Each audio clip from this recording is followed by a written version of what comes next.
So April's kind of just flown by at this point, and now here we are in May, and here we are with another movie power rankings video. So let's dive in. Before we get into the 39 movies I have seen, I just want to quickly acknowledge that I think that there are like 12 movies which I wish I've seen, but I just haven't seen yet, and they're just going to be up here right next to me for a second, so that way you know the movies that I have missed up until this point. So, of course, at the bottom, what a surprise, number 39 is Winnie the Pooh, Blood and Honey. This movie will probably be at the bottom of these rankings for the rest of the year, unless I see some other ridiculously awful, horrendous, horrible movie at some point, but chances are that's just not gonna happen where I see a movie as bad as this, because Blood and Honey is just awful. I talked about it in the last one, so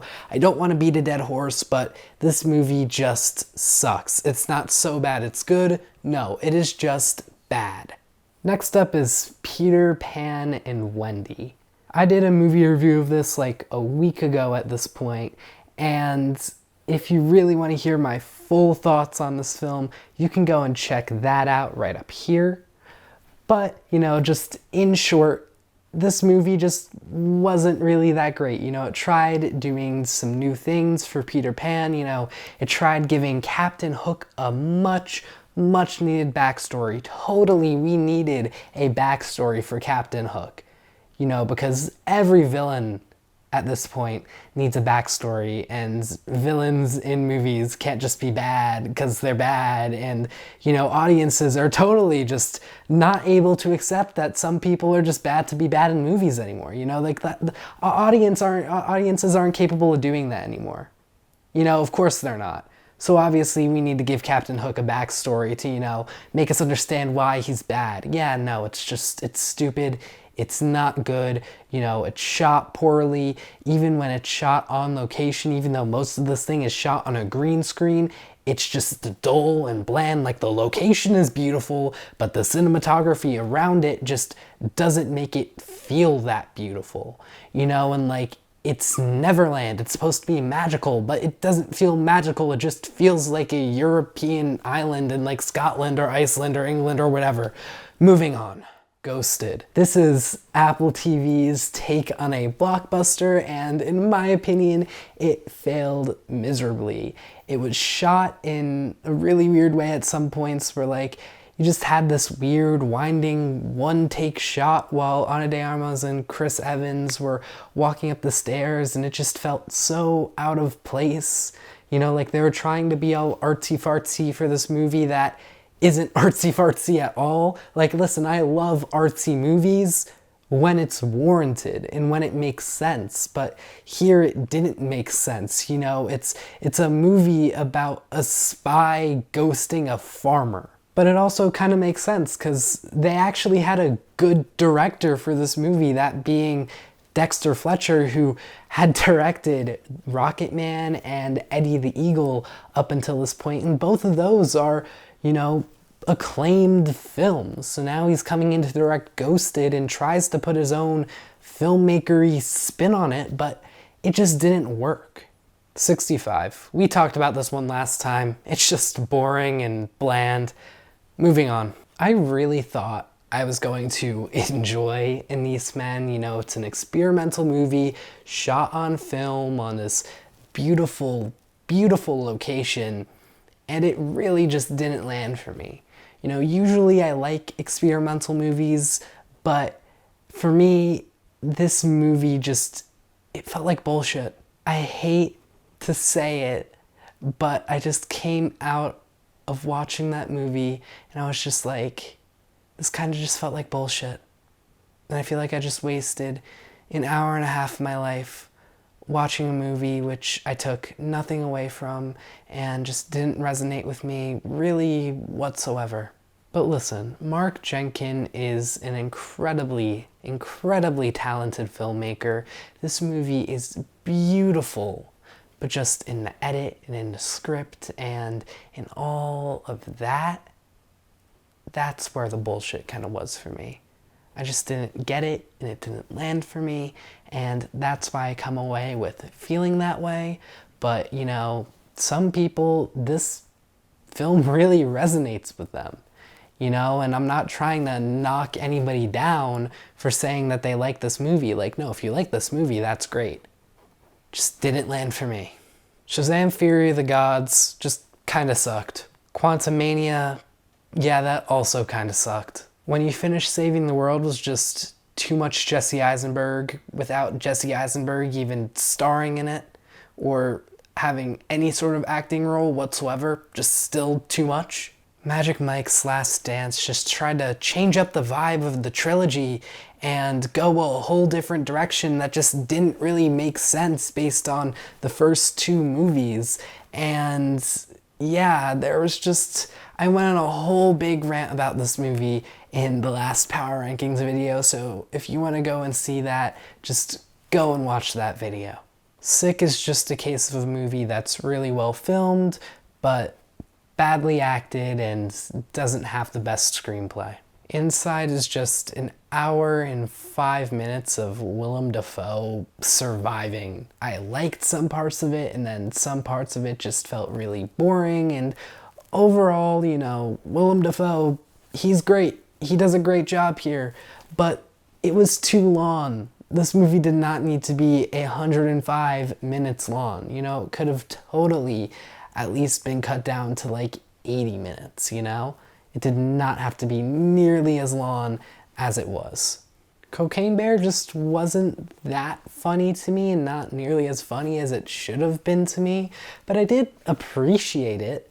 The thing for me is that the dog was the funniest part in Cocaine Bear for me. Boston Strangler is probably the most meh movie I've ever seen. S.A.O. Scherzo was just kind of nostalgic to me, but also like, I'm not 12 anymore and I'm not in love with these characters, you know? These were characters that I loved long ago, but I've just kind of grown out of it. The Kara Robinson story is really intense while it's going through the Kara Robinson story, but they spend a lot of time on the aftermath as well, and I just don't think that the aftermath was done that well filmmaking wise and just acting wise.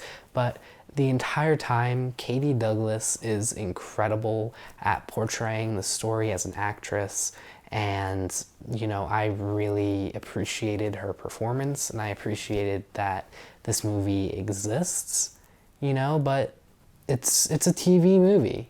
Let's just put it this way. If it wasn't for Nicolas Cage, Renfield would be right down there with Shazam and Quantumania. Plane's just a fine action movie. Nothing more, nothing less. I feel like so many people have seen the Mario movie at this point where you don't even have to describe it. Like, it's the Mario movie. It's an Illumination movie. You know, like, how good is it gonna get? But you do get a phenomenal vocal performance by Jack Black, not only like when he's acting, but also when he's singing Peaches, which has probably become the most iconic movie moment of 2023 so far. Hopefully we will have others, but for now, Peaches is that movie moment for the general public, and I do really appreciate that. And it was a really neat filmmaking touch that was taking advantage of their biggest stars' big talent. You know, I can't poo-poo a movie too much for doing something like that. 80 for Brady was just kind of a fun time. I mean, I really just, like, I left the movie and you just kind of feel good.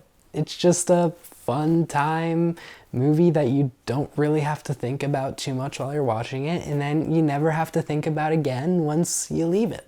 I watched Operation Fortune the same day I watched Cocaine Bear, and Operation Fortune just kind of made me realize, oh, this is what a fun, like, action-y movie is supposed to feel like. Not like what Cocaine Bear felt like, you know, and it definitely made that movie watching day feel a lot better. But at the same time, there's just no stakes in Operation Fortune. It's just kind of a fun, quippy movie, and that's okay, but it's only gonna get you so far.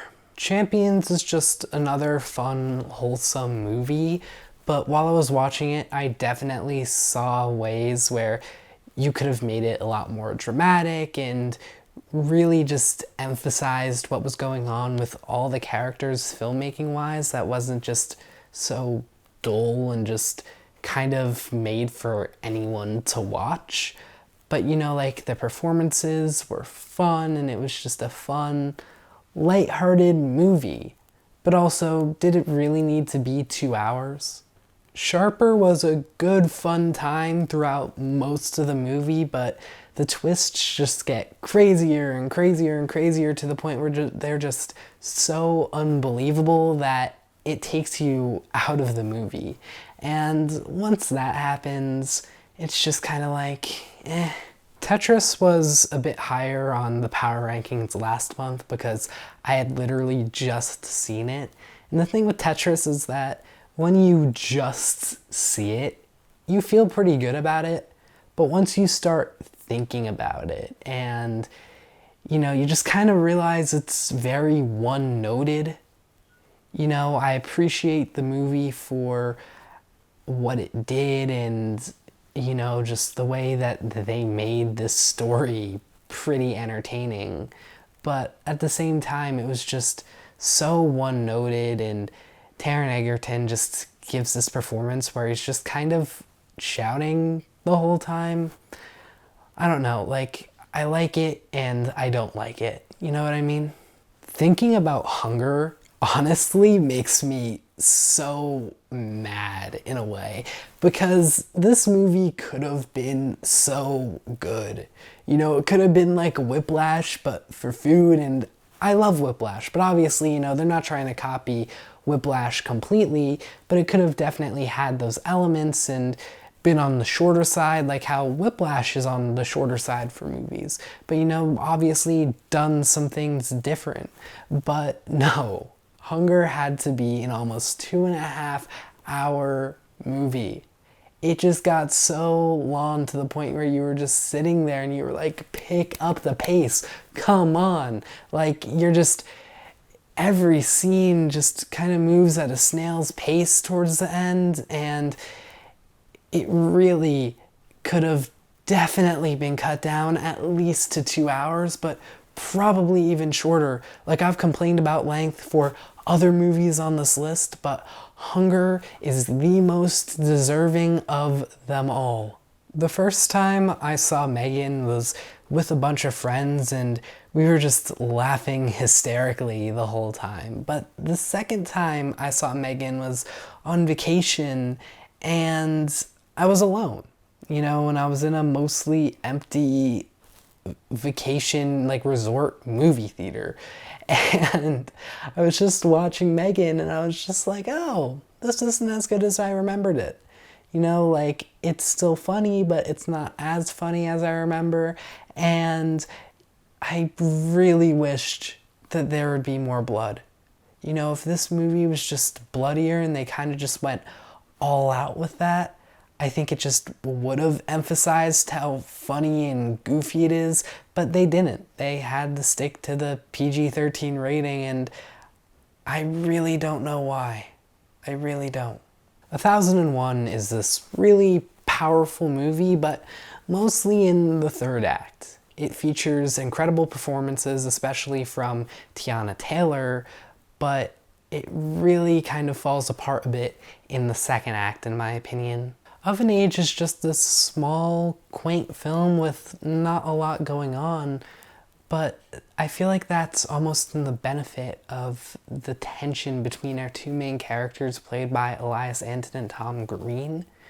This tension between the two is just so thick, you could cut it with a knife. And that saying is totally overused, but here it is just so fitting. And, as a queer person myself, I just love seeing queer movies like this that are genuinely really good and feel relatable. And make you feel something as a queer person. And lucky for me, this isn't even my favorite queer movie of the year. And this is like my second favorite because there's another great queer movie, in my opinion, that came out this year. And we're going to be talking about that momentarily, but I just really appreciated this movie. Beau is Afraid. I mean, just go and check out my review of it if you haven't already for my full thoughts. But Beau is Afraid is just this odyssey of a movie and takes you on a journey, and you just really need to not think about it too much. And if you don't think about it too much, then chances are you'll probably like it more. The issue for me is that I thought about it too much. And maybe one day I'll go back and I'll watch it and I'll really just try to stop overthinking about things. But we'll see. I mean, this film is just kind of all over the place in ways that are good, but also not so good. And it's funny at times, like really funny at times, but at other times it just kind of feels dull. And I also was kind of expecting to feel a bit scared in this movie, but I didn't really feel scared at all, just kind of uneasy at times, and that was it. So, yeah, I mean, it's a good movie, but it's nothing incredibly special like I was kind of hoping for it to be because it's an Ari Aster movie. I did not have high expectations for Missing, but it was actually just completely riveting. And really, after the first 20 minutes, which weren't that great, I got hooked and I was in for the ride, and it's a little twisty-turny, but I was all for it. You know, it wasn't like Sharper where it just felt so unrealistic. You know, as the twists were unraveling, I bought them. And maybe that's just a personal thing for me, but I just think Missing does a good job with its twists. And I also just really appreciated the editing and the effects that went into making this like a FaceTime text movie. You know, like it's pretty cool. And I had a good time. So Knock at the Cabin is my favorite queer movie of the year. I just really bought the relationship between the two main protagonists, and I was all in for it. You know, I was just all in for this movie, and it dug its claws into me, and I was hooked, and just watching it and adoring it and being terrified by it in a way. And yeah, you know, I really enjoyed Knock at the Cabin, and it did kind of make me realize that M. Night actually is a really good filmmaker still, and he still has a lot of talent, even though, you know, he definitely could have gotten a lot more money in the visual effects department, because, oh my god, the effects in this movie are actually horrendous. Like, I mean so bad, like, you could probably find them on YouTube with a green screen effect and, like, use them on Windows Movie Maker. Dungeons & Dragons is probably the biggest surprise, really, of the year, at least so far. The entire cast here is really hitting on all cylinders, and it's just a funny fantasy adventure, and it's a good time, and I would totally watch a sequel, but honestly, I just appreciate it for being exactly what it is, a fantasy adventure that's not trying to start an entire cinematic universe and do all these crazy things to make the studio money. Like, no, it's just a movie. Creed 3 is probably the second best Creed movie in the franchise. The filmmaking during the fighting is revolutionary for boxing movies. What Michael B. Jordan and co. are able to do behind the camera during the fights is really incredible stuff. But the story is extremely formulaic. You know, it's predictable, you know exactly what's going to happen. But honestly, that was okay with me because it was a good time. And that's all I wanted. Scream 6 was just a really good Scream movie. Good performances, good direction, and very intense horror sequences. And a lot of blood, probably the most blood that we've seen in a Scream movie before. You know, these directors, they go by directors Radio Silence, have been awesome for Scream. You know, they made a really good Scream 5, and now they've made an even better Scream 6.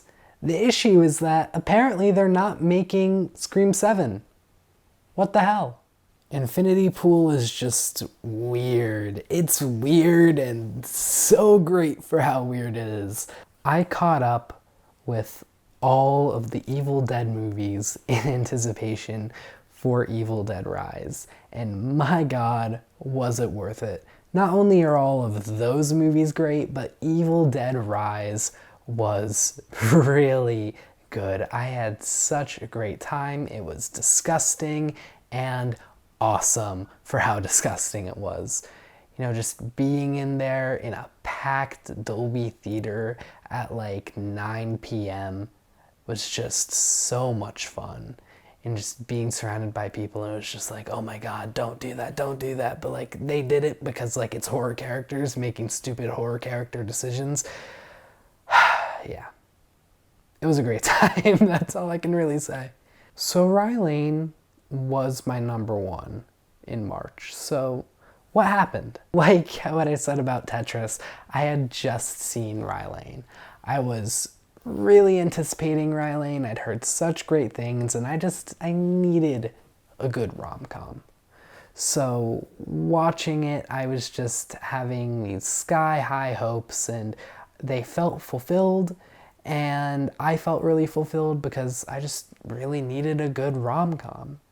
But the thing is that it's just not on the same level as some of these higher movies.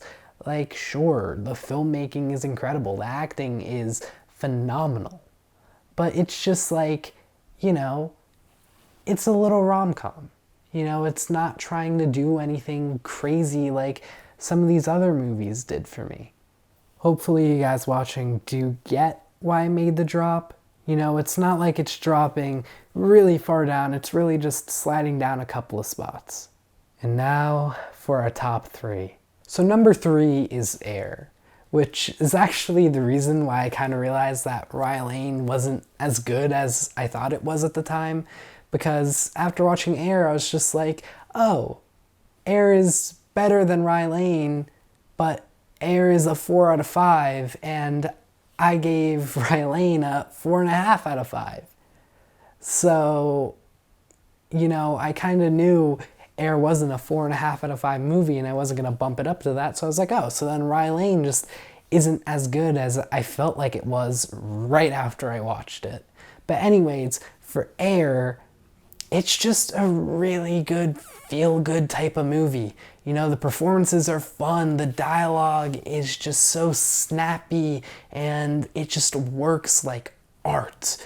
And the filmmaking, you know, there's a lot of really fun one-takes going through the office while the actors are just bouncing off of each other. You know, Ben Affleck as a supporting actor is hilarious, and as a director, definitely is an auteur. Are you there, God? It's me, Margaret. Just had me in my feelings. I'm a guy, but this movie made me feel so nostalgic for being a little kid. And, you know, that's really saying something. That this movie and the book, which are obviously made for young women and girls, really resonated with me as a guy. From like a guy's perspective. Like, I wasn't just feeling good about it thinking from a woman's perspective. Like, no, I was just feeling good from my perspective. And I think that's really saying something. You know, that this movie can resonate with everyone, and it was really done so well by Kelly Freeman Craig and Judy Blume's idea of, you know, really giving the adults a bit more to do in a movie. You know, apparently she came up with the whole story of like Rachel McAdams' character being a PTA mom and just trying that whole thing out. You know, apparently that was like Judy Blume's idea, and props to her, because in my opinion it really worked and was one of my favorite parts of the movie. And finally, at number 1, we have John Wick Chapter 4. What this movie is able to do, just from an action filmmaking standpoint, is really just groundbreaking. And not to spoil anything, but this is the final chapter of the John Wick franchise. Obviously, there's going to be spin offs that are already announced, but for John Wick movies, this is the end of the line. And the callbacks that they do, and just these final performances from everyone, and again, the filmmaking are just all so great. And I'm so happy I was able to watch like 2 hours of this. I wasn't able to watch the whole thing, but I was able to watch like 2 hours of this between Beau's Afraid and Evil Dead Rise. And it was just such a nice palate cleanser because it's such a fun movie to watch. With that being said, that is finally all I have for today. 39 movies. And what about you guys? Do you guys agree with my power rankings and where I placed movies, or do you guys feel differently? You know, did you happen to like a movie like Anais Men, or did you not like a movie like Infinity Pool so much? I want to hear all of your thoughts in the comments down below. If you happen to enjoy this video and make it all the way to the end, one, thank you so much, but it would also really mean a lot if you liked and subscribed, just to, you know, show that you like the video. You know, this is a small channel and your support really means so much. If you want to hear more, feel free to go and check out this review right here of our #1 ranked John Wick Chapter 4. It also happened to be one of the first reviews I ever did on this channel, so, you know, I'm pretty proud of it.